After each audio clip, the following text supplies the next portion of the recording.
ओम ओम ओम ओम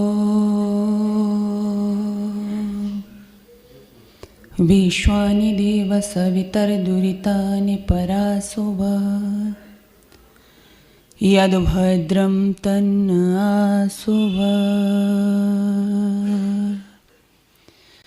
हे प्रभु तेरी शरण में हम सदा आते रहें, गीत तेरे प्रेम से मिलकर सदा गाते रहें, मिलकर सदा गाते रहें। ओम शांति शांति शांति।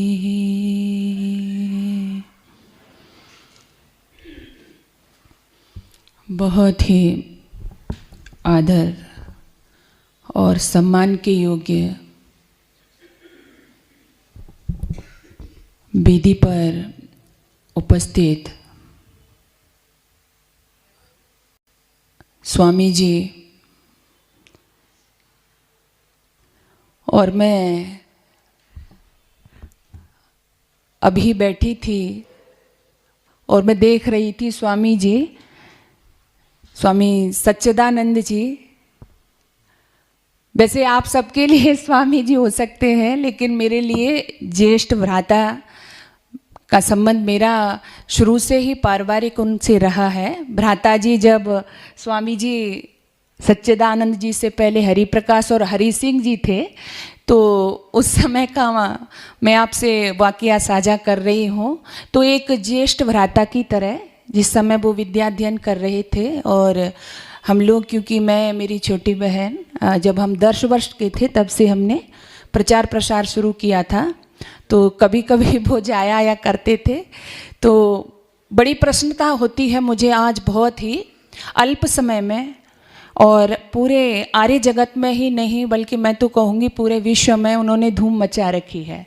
बहुत सुंदर अच्छा लगता है ऐसे आदरणीय भ्राता जी और स्वामी जी, और जिनका अभी बहुत ही सुंदर भजनों का आप रसास्वादन कर रहे थे। और मैं सच कहूँ, मैं बैठी थी और जो अभी वो हमारी बहनों का कुछ इतिहास सुना रहे थे तो मेरे शरीर में रोंगटे खड़े हो रहे थे। तो इतना अच्छा कंठ, इतना अच्छा गला, और हमारी बहनों का इतिहास, हमारे भाइयों का ओजपूर्ण शब्दों में उन्होंने जो भजन सुनाए हमारे भाई, और वेदी पर उपस्थित पुरोहित जी इस समाज के, और बहुत ही आदर और सम्मान के योग्य, क्योंकि आप सभी सम्माननीय हैं, लेकिन आदरणीय सेठी जी और हमारी माता जी प्रीति सेठी जी, जब मैं पहली बार मेरठ में आई थी, हालांकि प्रचार आदि के लिए मैं मेरठ और आसपास आती रही हूँ, लेकिन जब शुरू में आई थी तो काफ़ी कुछ नया लग रहा था, लेकिन हर समय उनका वरद हस्त और स्नेह एक बेटी की तरह मुझे मिलता रहता है, बहन की तरह मिलता रहता है। और मैं देखती हूँ अहरनिश कहीं न कहीं हमारे आदरणीय सेठी जी आर्य समाज के प्रचार प्रसार में लगे रहते हैं, तो वो भी बहुत सम्मान के पात्र हैं। और सभा का बहुत ही कुशलता से संचालन कर रही हैं हमारी बहन जी, और सभी इस समाज के पदाधिकारीगण, हमारे आदरणीय आर्य जी बैठे हैं, मिलते रहते हैं सभी लोग। उससे मैं परिचित नहीं हूँ, लेकिन मैं देखती हूँ कि जहाँ भी समाज में और भी आस पड़ोस में सभी टीम बना करके जाते हैं, तो सभी सम्माननीय और बहुत ही सम्माननीय हमारी आदरणीय बहनें है ना। हर्षिता जी हमारी बहन जी बैठी हुई हैं, और भी मैं देख रही हूँ हमारी हर्षिता जी से पीछे हमारी आदरणीय बैठी हुई है। तो मैं ये कुछ चेहरे जो हर जगह मैं देखती हूँ कि इनके पास भी बहुत सारे काम होते हैं, लेकिन फिर भी उनको छोड़ करके वो जाती हैं। तो बहुत ही आप आदरणीय हैं और बहुत ही सम्माननीय हैं और धन्यवाद योग्य भी हैं। तो सभी का बहुत बहुत धन्यवाद, और इसके लिए भी धन्यवाद कि इतनी सुंदर कार्यक्रमों का आयोजन समय समय पर यहाँ से होता रहता है। आज भी बहुत सुंदर विषय भी यहाँ पर रखा हुआ है, युवा और मातृशक्ति। बड़ा सुंदर लगता है इस तरह के विचार विमर्श, संगोष्ठियाँ, विचारों के आदान प्रदान के लिए जब हम और आप लोग इकट्ठा होते हैं, बैठते हैं। मैं थोड़ा सा आपका ध्यान चाहूँगी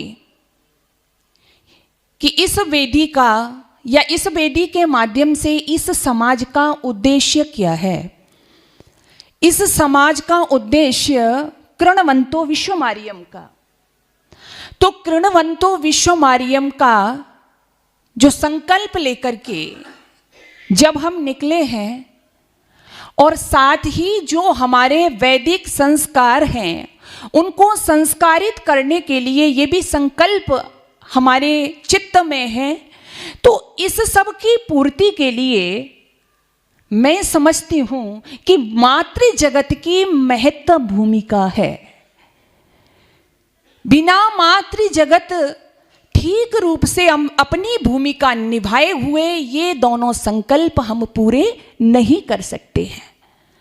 ऐसा इसलिए है कि ये जो मातृ जगत है, ये जो माँ है, मैं कई बार कहती हूं कि ये जो माँ जो है ना, शब्दों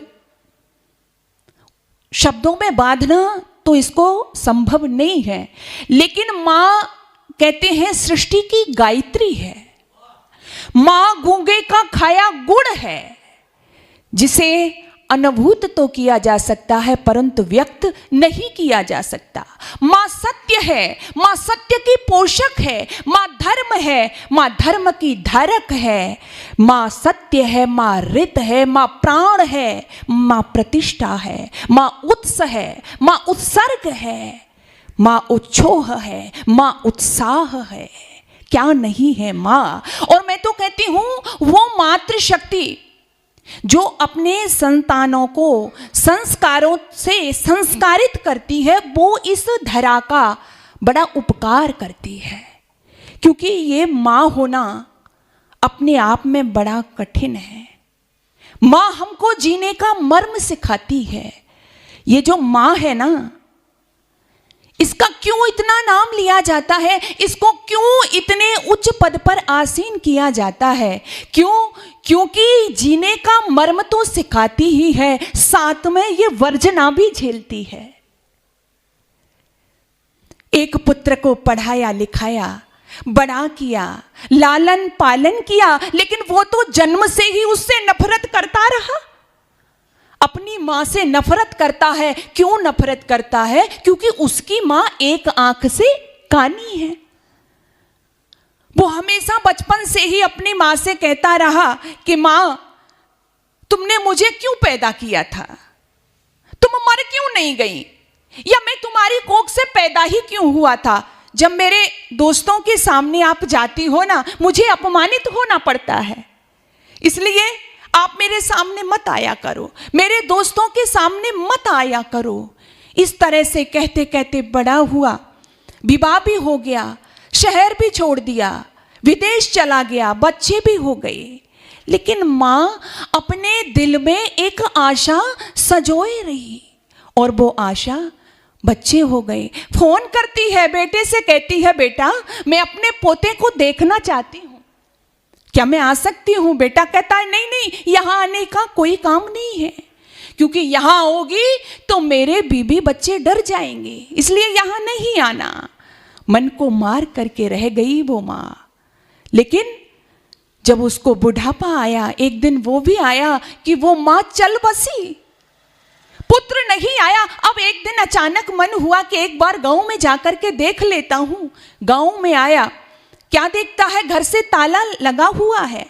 पड़ोसियों के पास गया, पड़ोसियों ने एक पत्र दिया, कहा तुम्हारी माँ तो इस संसार से चली गई, तुम्हारी माँ का तो देहावसान हो गया, लेकिन एक पत्र वो जरूर दे करके गई है।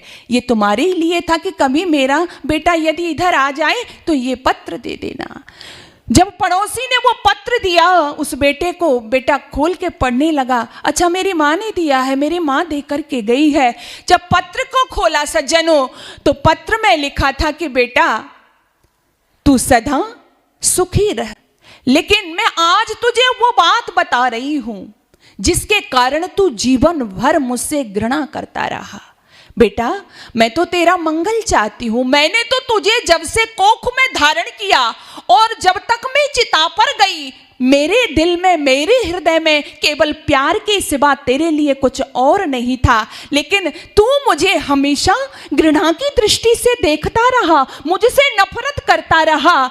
वो कारण मैं आज तुझको जरूर बता रही हूं। उस माँ ने लिखा था, पत्र पढ़ रहा है बेटा। माँ ने लिखा था, बेटा जब तू छोटा सा था ना, तो एक दिन खेल रहा था, खेल खेल में तेरी आंख में चोट लग गई।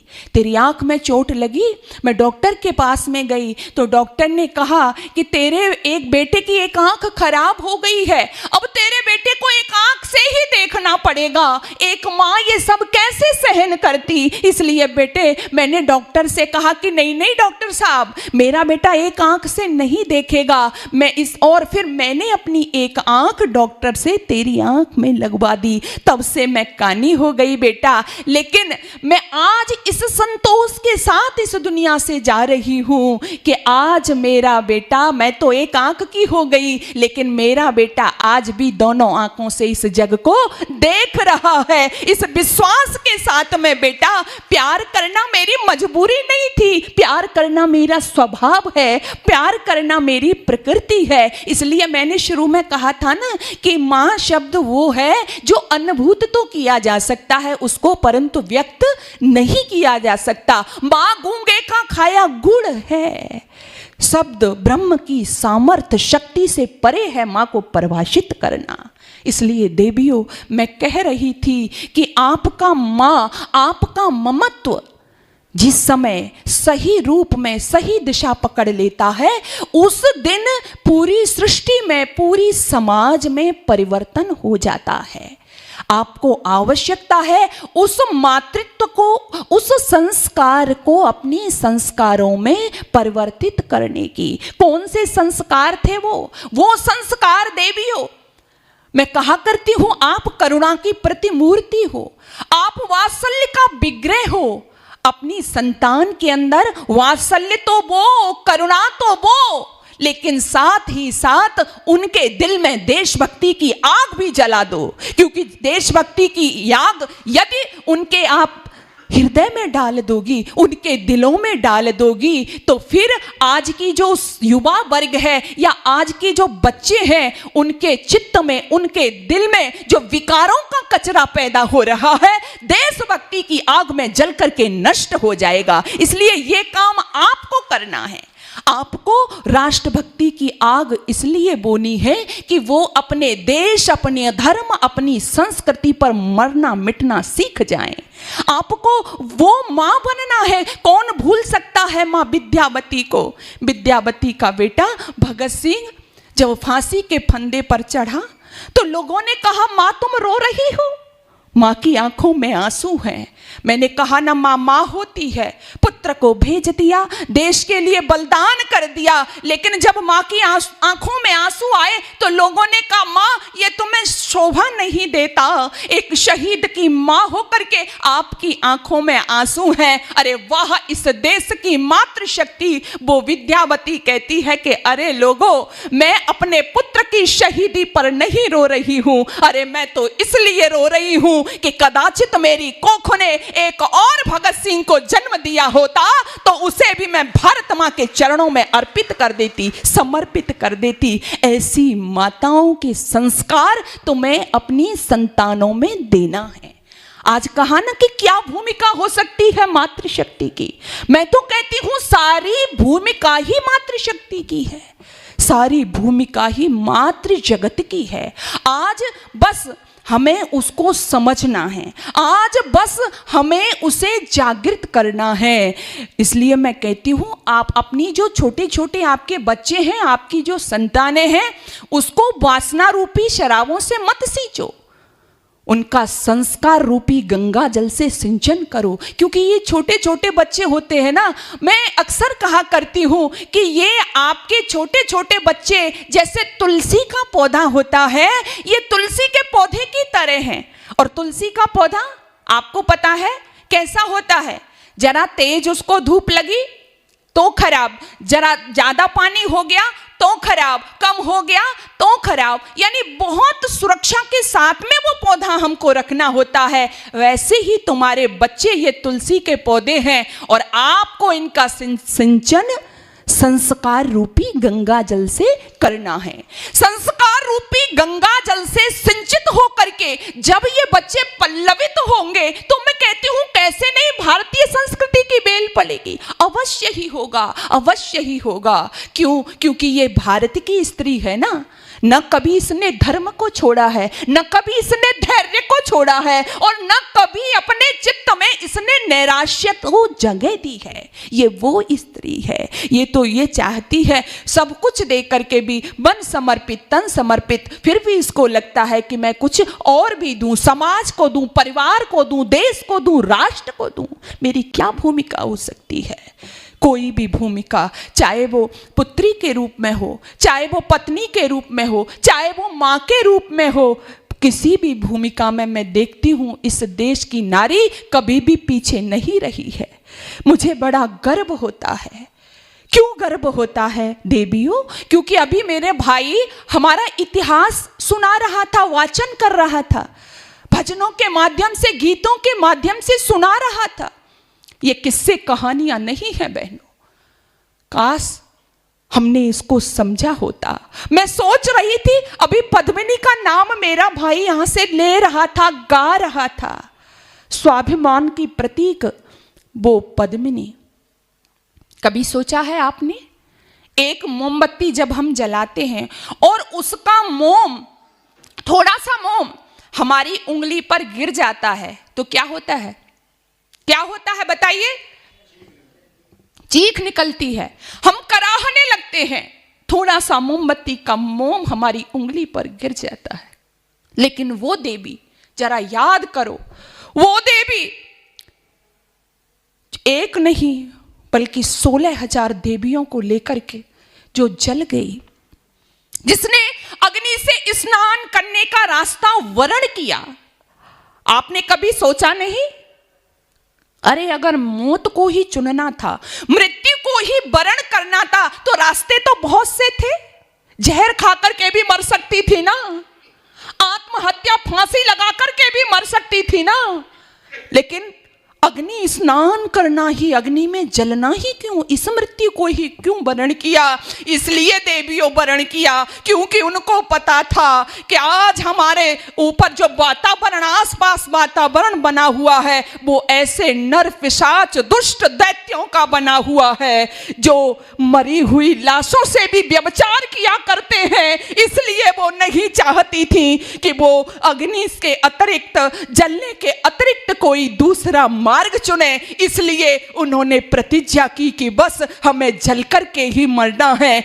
घी मंगाया, अपने शरीरों से लगाया और अग्नि में समर्पित होने की वह निष्ठा, वह भावना कि हंसते हंसते अग्नि की लपेटों में मानो उन्होंने पीतांबर वस्त्र धारण कर लिए हों, इस भाव के साथ में बैठ गई वो देवियां। और जब वो घी की लपटों से वो मांस के लथेड़े जब जल रहे थे, जो सुगंधी चारों तरफ आ रही थी, वो सुगंधी जब गांव गांव में गई, आस पड़ोस में गई, तो वहां के जो लोग थे उन्होंने भी देखा कि इस देश की देवियां जब जौहर कर सकती हैं, जल करके मर सकती हैं अपने धर्म की खातिर, अपनी संस्कृति की खातिर, तो हम फिर ऐसा क्यों नहीं कर सकते? और उनके जौहर से अनेक वीर, अनेक देशभक्त पैदा हुए जिन्होंने मरने मिटने का जज्बा अपने हृदय में तैयार किया।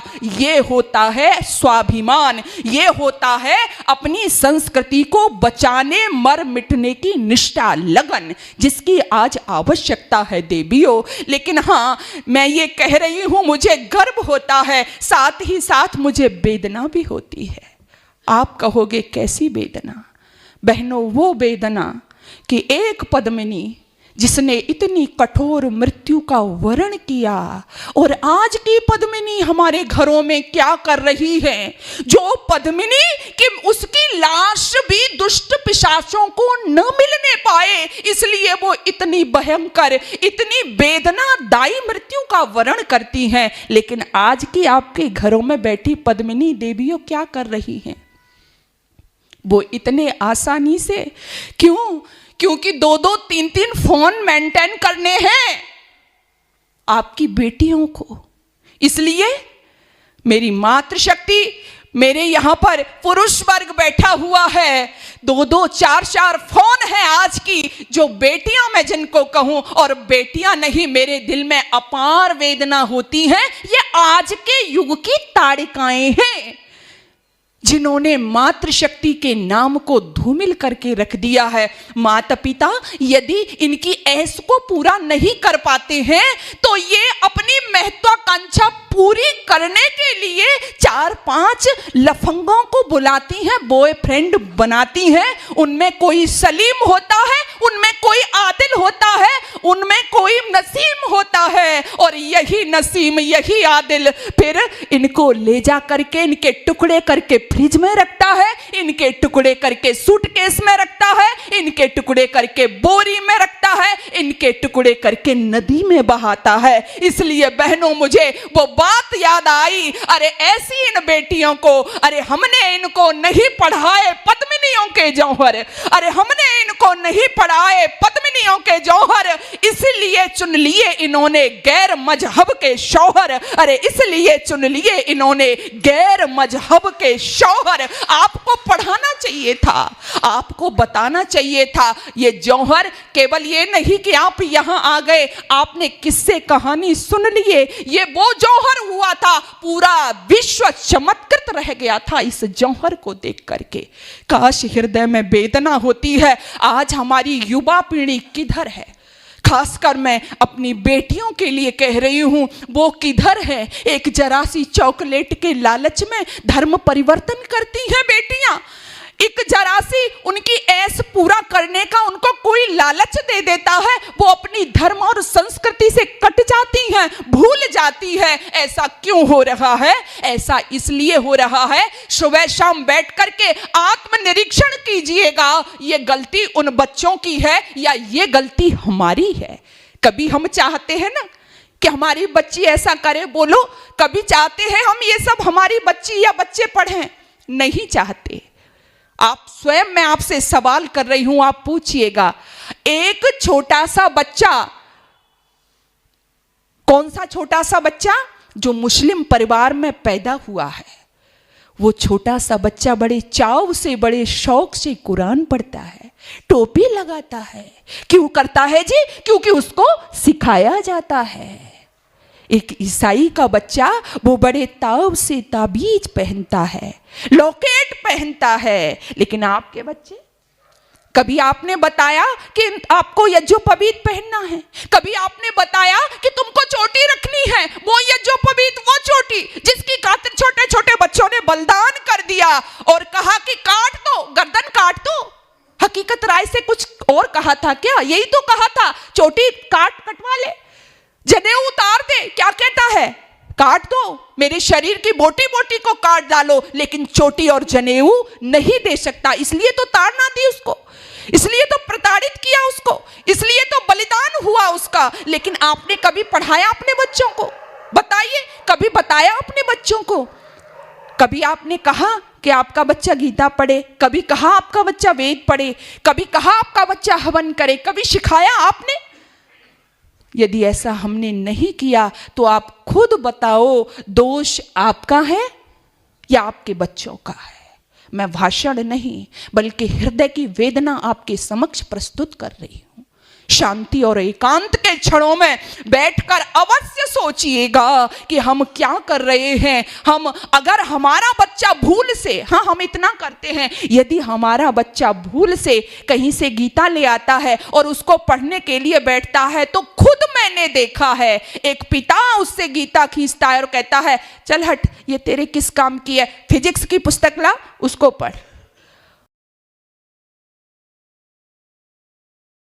वेद मंत्र पढ़ती है घरों में, कहते तेरे ये किस काम की है, जा अपने मेडिकल कर रही है ना तू, वो लेकर क्या, अपनी केमिस्ट्री पढ़, अपना फिजिक्स पढ़, हम कर रहे हैं ये।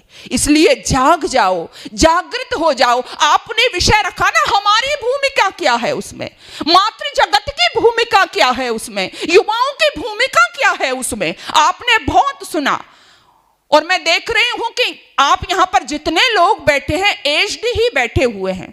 आपने बहुत कहानी सुनी होंगी, आपने बहुत किस्से सुने हैं, देशभक्तों के सुने, वीरों के सुने, वीरांगनाओं के सुने, लेकिन सुनाने किसको है हमें, अपने बच्चों को सुनाने हैं। किसको सुनाने हैं हमें, अपनी बेटियों को सुनाना है। यदि आप जागृत होने की बात कर रही हो ना, आप सही अर्थों में जागृत हो तो अपने बच्चों को इनको पढ़ाओ। क्यों पढ़ाओ, क्योंकि यदि आपने ऐसा नहीं किया ना, जब आपके बच्चे कामयाब होंगे, जब आपके बच्चे सफल होंगे तो क्या होगा, ये दौलत और शोहरत के नशे में झूल जाएंगे। क्योंकि दौलत और शोहरत हर एक को नहीं पचती है, ये दौलत और शोहरत के नशे में झूल जाएंगे। और क्या हुआ, अगर इनको संस्कारित नहीं किया तो क्या होगा, ये भूल जाएंगे, ये दौलत और शोहरत के नशे में झूल जाएंगे। जरा सी कामयाबी मिल गई ये टूल जाएंगे। अगर हमने अपने बच्चों को वीरों के किस्से कहानी ना सुनाए तो हनी सिंह याद रख लेंगे, भगत सिंह भूल जाएंगे।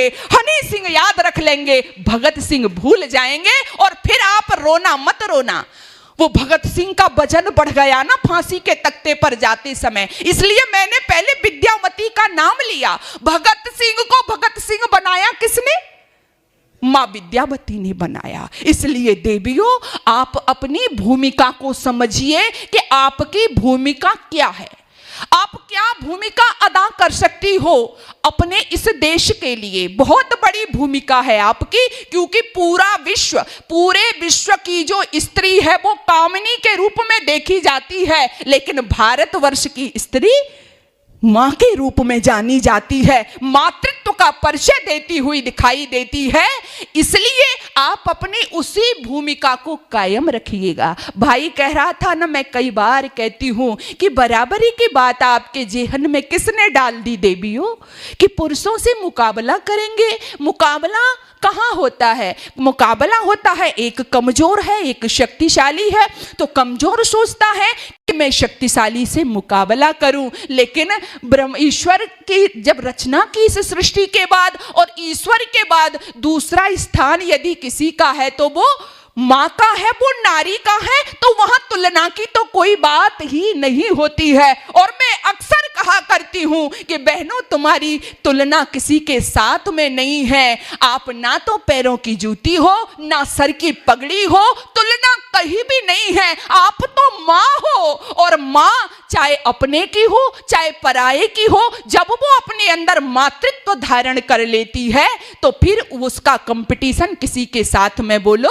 नहीं होता है। वो सबका भला चाहती है, सबका कल्याण सोचती है। इसलिए ये भावना हटा दीजिए देवियों। लेकिन मैं स्वयं कहती हूँ, अभी महिला दिवस आ रहा है, जगह जगह कार्यक्रम होते हैं, इसमें हम कमजोर नहीं हैं, हम बड़े सक्षम हैं, हम बड़े शक्तिशाली हैं। हाँ, मैं मानती हूँ देवियों, आप शक्तिशाली हो, और मेरे मानने से कुछ नहीं होता। अरे वेद ने बार बार आपको पुकार करके कहा कि आप ब्रह्मा हो, आप शक्तिशाली हो, आप कमजोर नहीं हो देवियों। लेकिन आप खुद कह रही हो कि आप कमजोर हो।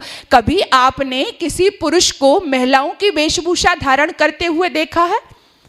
बताइए, नहीं देखा। लेकिन हमारी बेटियां क्या कर रही हैं, क्या कर रही हैं? क्योंकि हम स्वयं हीन भावना के शिकार हैं।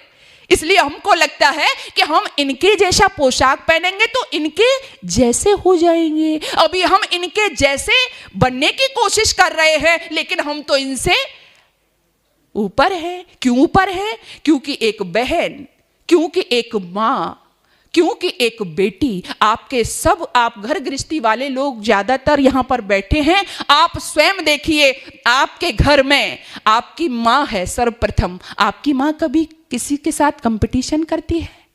आपकी बहन है, बहन का भाई के साथ कभी कंपटीशन होता है? नहीं होता, हर समय भला चाहती है। एक बेटी का किसी के साथ कंपटीशन होता है? नहीं होता। तो वो बहन, माँ, बेटी, पूरे समाज में भी उसका रिश्ता वही है, और वह फिर किसी से भी कंपटीशन, जिसने उसको जन्म दिया उसके साथ उसका कंपटीशन कैसे हो सकता है? कई बार सोचती हूँ देवियों, लेकिन कंपटीशन करते करते तुम तो अपने आप को भूल गई। आज जागृत करना है आपको, अपने आप को। क्या भूल गई? मैंने कई बार देखा था देवियों, अपार वेदना होती है मेरे दिल में। मैं कई बार देखती थी गाँव में, आप गांव से रिलेटेड लोग होंगे कुछ, या आप गांव की संस्कृति को समझते होंगे। पहले क्या होता था गांव में कि जो गांव की स्त्रियां थीं वो घूंघट काटती थीं, पर्दा लटकाती थीं। आज भी है, पहले की बात नहीं, आज भी आप देहात में जाके देखोगे तो आज भी बहुत जगह काफी सुधार हुआ है, लेकिन बहुत जगह देवियां क्या है, पर्दा निकालती हैं, घूंघट काटती हैं। लेकिन धीरे धीरे समय निकलता गया, गांव वाली स्त्रियां पर्दा करती थीं, लेकिन जब शहरों में आए लोग धीरे धीरे, हमारी माताएं बहनें, तो उन्होंने क्या काम करना शुरू किया? पर्दा, बोलो, पता है ना आपको प्रोसीजर, है ना? पर्दा थोड़ा सा हटाया, और कहाँ आ गया हट करके? हमारे सिर पर आ गया। और उसके बाद में क्या हुआ कि वो सिर वाला भी नीचे आ गया। और उसके बाद में क्या हुआ? क्या हुआ उसके बाद में? उसके बाद में ये आंचल गायब हो गया। गायब नहीं होने देना देवियों ये आंचल। ये मैं मनोरंजन नहीं कर रही हूं तुम्हारे साथ में। ये आंचल है ना, इसको छोड़ना मत, इसको साथ रख लेना। क्यों? क्योंकि ये आंचल है ना, आपने देखा होगा बड़ा महत्वपूर्ण आंचल है ये। जब आप अपने बच्चों को भरी दोपहरी में स्कूल से लेने जाती हो ना, तो भरी दोपहरी में धूप में छाते का काम करता है ये आंचल।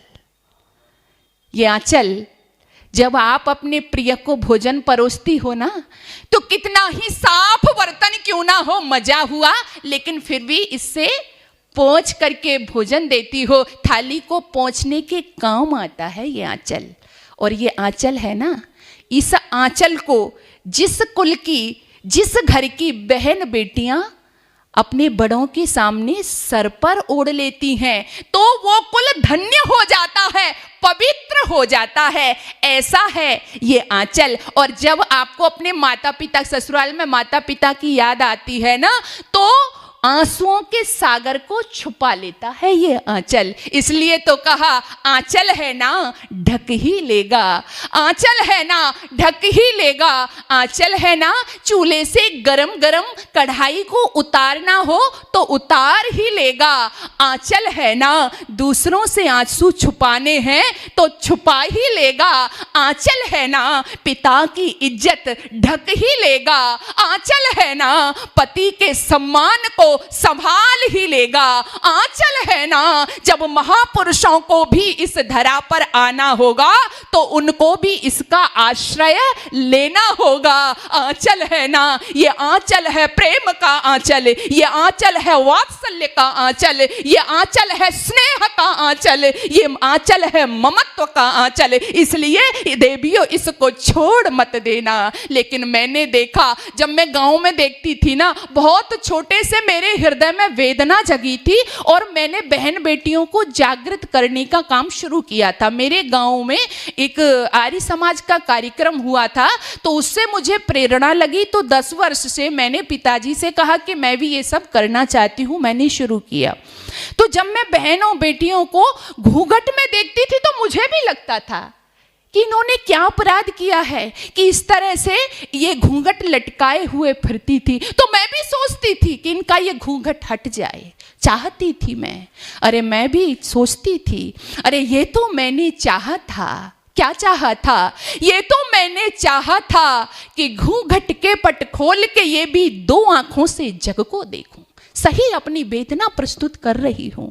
अरे ये तो मैंने चाहा था कि घूंघट के पट खोल के ये भी 2 आंखों से जग को देखें, किंतु आवरण हटे हैं इतने, ये मुझको स्वीकार नहीं है। ये तो मैंने चाहा था कि दो आंखों से जग को देखूं, ये तो मैंने चाहा था, लेकिन ये तो मैंने चाहा था कि आपका आवरण हट जाए। ये तो मैं सोच रही थी कि तुम दो आंखों से जग को देखो, लेकिन हुआ क्या कि आवरण तो आपका हट गया, दो आंखों से आपने जग को भी देखा, लेकिन मेरा सोचना आपने उल्टा कर दिया। अरे ये तो मैंने चाहा था कि घूंघट के पट खोल के मैं भी दो आंखों से जग को देखूं, किंतु आवरण हटे हैं इतने, ये मुझको स्वीकार नहीं है। सदियों से मैं चीख रही हूं, अरे सदियों से मैं चीख रही हूं। गौतम ऋषि का श्राप गलत था, उस मति अंध की द्यूत सभा में धर्म धुरंधर भीष्म प्रताका, कृप और द्रोण से आचार्यों का, नीति विदारक विदुर राज का, सबका वैभवस्य गलत था, किंतु बरसाती नालों सी उछरन खल, अपने लव कुश राघव तजकर किरसुरणमयी लंका को बरती, अच्छी नहीं लगती। तुम मेरी प्रतिहारी नहीं हो, तुम मेरी प्रतिमान नहीं हो, कोई और नाम तुम खोजो, तुम भारत की नारी नहीं हो, कोई और नाम तुम खोजो, तुम भारत की नारी नहीं हो। ये तो मैंने चाहा था। मैं सोचती थी छोटी छोटी बच्चियों को जब गर्भ में मार दिया जाता था, मैं सच कह रही हूं आपसे, बहुत अपार वेदना में कई कई दिन सो नहीं पाती थी। मैं पहले नहीं समझती थी, माँ से पूछती थी उस घर में क्या है, क्या हो गया है, तो माँ कहती थी हाँ ऐसे ही है, उसके पहले भी उनके यहाँ पर बेटी है, इसलिए अब बेटी नहीं चाहते, इसलिए डॉक्टर के पास गए और बेटी नहीं चाहिए, इसलिए एबॉर्शन करा दिया। ये तो मैं भी चाहती थी। क्या चाहती थी मैं? कि ये सब अपराध रुके।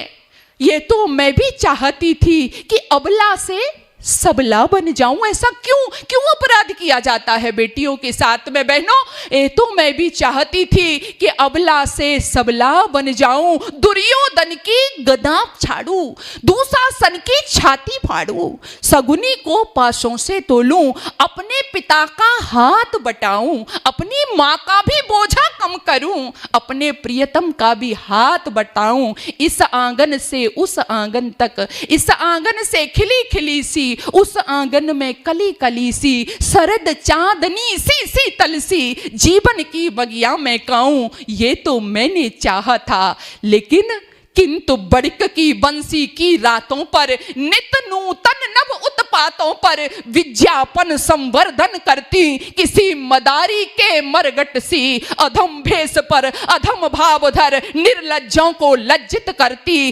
रजत पटल पर अभिनय करती, अच्छी नहीं लगती। अरे तुम मेरी प्रतिहारी नहीं हो, तुम मेरी प्रतिमान नहीं हो, कोई और नाम तुम खोजो, तुम भारत की नारी नहीं हो, कोई और तुम्हार भारत की नारी। आज मैं देखती हूं एक पिता का ये सपना होता है कि उसकी बेटी जब तक अग्नि की साक्षी होकर के किसी को पति रूप में स्वीकार न कर ले, तब तक उसका मन भी कोरा रहना चाहिए और तन भी कोरा रहना चाहिए। एक पिता की, एक माँ की ये अभिलाषा होती है कि उसके बेटे बेटी जब विवाह से पहले तक तन मन कोरे वाले हों, लेकिन आपने सोचा है तन भी कोरा मन भी कोरा?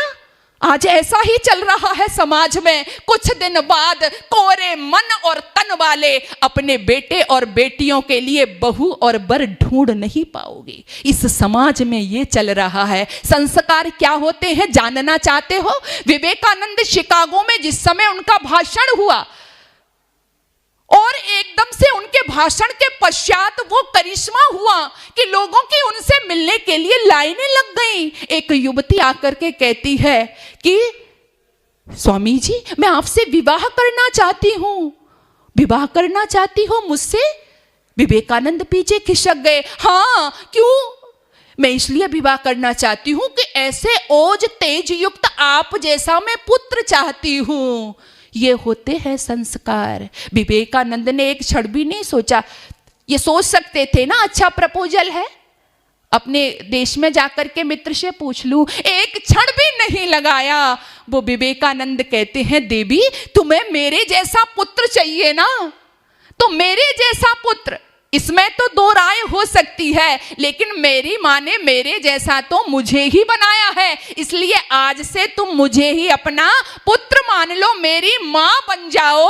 मैं आपका पुत्र, आप मेरी माँ, तो आपका पुत्र मैं बन गया, इसलिए मैं तुमसे विवाह नहीं कर सकता। तत्काल निर्णय ले लिया था। ये होते हैं हमारे संस्कार। इन संस्कारों की आज देवियों आवश्यकता है। जागृत करना ये नहीं है आप अच्छे अच्छे पदों पर तो जा रही हो, और मैं मानती हूं जाइएगा, लेकिन हमारी निजता हमसे न छूट जाए। और मैं तो ये भी कहती हूं देवियों कि आपका यदि वात्सल्य छूट रहा है, मैं देखती हूं कि आज की स्त्री, आज की बहन बेटियां बाजार में कैरियर की तलाश में निकली हैं, इसलिए घर घर नहीं रह गए, मकान हो गए हैं। कटु सत्य है, लेकिन आपको सोचना होगा। आपको जो सुख, आपको जो आनंद अपने घर परिवार में अपने बेटे बेटियों को संस्कारित करने पर मिलेगा, उनको भोजन करवाने पर मिलेगा, वो सर्किट हाउस में दूसरों को सैल्यूट करने पर नहीं मिलने वाला है।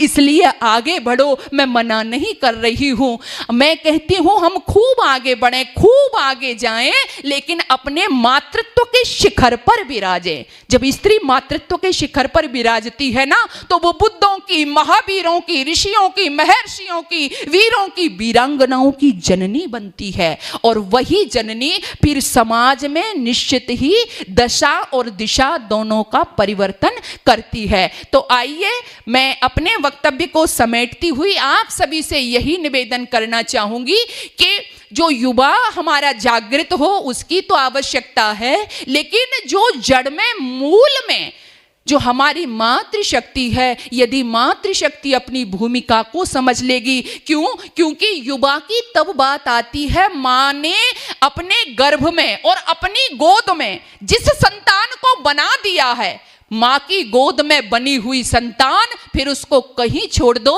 वो कभी भी गड़बड़ करने वाली बोलो नहीं है। इसलिए आपकी प्रथम जिम्मेदारी थी, तो माँ अपनी भूमिका समझे, दूसरा पिता जो लोग हैं वो भी अपना समझे, और तीसरा आचार्य का आता है। जब तीनों की उत्तम भूमिका होती है, ऋषि दयानंद ने भी तो यही कहा कि एक बच्चे को, वो बच्चा जिसको तीनों गुरु अच्छे मिल जाते हैं, उत्तम मिल जाते हैं, वो बच्चा ही आगे अपने कुल का, अपने परिवार का और देश का नाम पूरे विश्व पटल पर अंकित करने वाला बनता है। तो आइए, हमारे ऋषि दयानंद का जो सपना था, हम श्रेष्ठ समाज का निर्माण करें, हम अच्छी समाज का निर्माण करें। और जहां से मैंने शुरू किया था कि हमारा लक्ष्य बहुत महान है, कृणवंतो विश्वमार्यम, सारे संसार को आर्य बनाना, तो इसमें सबसे महत्व भूमिका हमारे मातृत्व जगत की ही है और होगी, और वो भी इस देश की मातृशक्ति की, क्योंकि नेतृत्व आपको ही करना है। दुनिया की स्त्री लेडी है,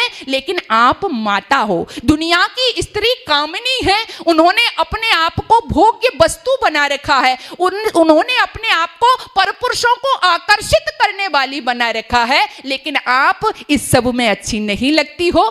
आप अपने मातृत्व में विराजिए, अपने भगनित्व में विराजिए, अपने दुहित्व में विराजिए, तो अवश्य ही हमारा युवा भी संभलेगा, हमारे छोटे छोटे बच्चे भी संभलेंगे, और हमारी समाज भी जागृत होगी। और ऋषि दयानंद का सपना जो था, और हमारा आर्य लोगों का जो सपना है, जिसके लिए आप देख रहे हो अहरनिश हमारे इस समाज के ऋषि दयानंद के अनुयायी, जब लोग घरों में चैन से सो रहे होते हैं, उस समय ये घूम घूम करके पूरे विश्व में, समाज में मैं देखती हूं जहां जिसकी जो भूमिका है वो एक अलग जगा रहे होते हैं। इनके अंदर धर्म के प्रति दीवानगी है। मेरे स्वामी जी भाई यहां पर बैठे हुए हैं। ऐसा युवा को जागृत करने की बात हो रही है ना, मैं आज, मुझे अपार प्रश्नता तो हुई, लेकिन मैं कहना चाहती हूं आज का जो युवा वो कहां जा रहा है। भगत सिंह ने उस समय जो स्वप्न देखा था, वो भी विवाह करके गृहस्थ में आनंद से रह सकते थे ना, क्या उनको जरूरत थी? हमारे यहाँ पर आदरणीय आचार्य जी, स्वामी जी बैठे हुए हैं, आप सोचिए, इनको बहुत बड़ा धन अर्जन कहीं से हो रहा है, क्या पड़ी? ये भी तो आराम से गृहस्थ बसा करके गृहस्थ में आनंद से रह सकते थे, लेकिन नहीं, जिसकी धर्म के प्रति दीवानगी होती है, जो अपनी संस्कृति का रक्षण करने वाला होता है, उसका दिल चैन से नहीं बैठता है। इसी वेदना को लिए हुए मैं तो कहती हूं ये मेरी वेदना नहीं है, बल्कि आर्य समाज के हर उस व्यक्ति की वेदना है जिसने देश और धर्म पर लड़ना मरना सीखा है और वो जगह जगह जाकर के अलख जगा रहा है। मैं भी एक छोटी सी भूमिका इसमें निभा रही हूं, बचपन से लेकर आज तक। अब थोड़ी सी मेरे पे और जिम्मेदारी आ गई थी। कुछ लोगों को मारना था, शुरू में तो मुझे बहुत अच्छा नहीं लगा था, लेकिन सबका कहना था कि हम संस्कृति के साथ में अपनी संस्कृति को भी बचाने का हमारा दायित्व है, उसको भी हमें संरक्षण देना चाहिए, तो इस दिशा में भी हम काम कर सकते हैं। तो आपके मेरठ शहर में कन्हैया लाल में मैं संस्कृत विभागाध्यक्ष या संस्कृत प्रोफेसर के पद पर हूँ, और जब भी मुझे समय मिलता है मैं पूरी कोशिश करती हूँ कि जो भी मेरा अवकाश हो उसका मैं सदुपयोग करूँ, और जो मुझसे हो जाए अपनी धर्म संस्कृति के प्रति वो मैं करती रहूँ। तो पुनः आप सभी का मैं बहुत बहुत धन्यवाद करना चाहूँगी, जिसे जितना मुझे समय दिया था वो मेरा पूर्ण हो गया है। यहाँ के पदाधिकारीगण, आदरणीय सेठी जी और हमारी प्रीति शेट्टी जी और आप सभी लोग बहुत ही आदर और धन्यवाद के योग्य कि बड़ी शांति के साथ में आपने मेरे वक्तव्य को श्रवण किया है। पुनः आपका धन्यवाद। ओम शांति ही शांति ही शांति।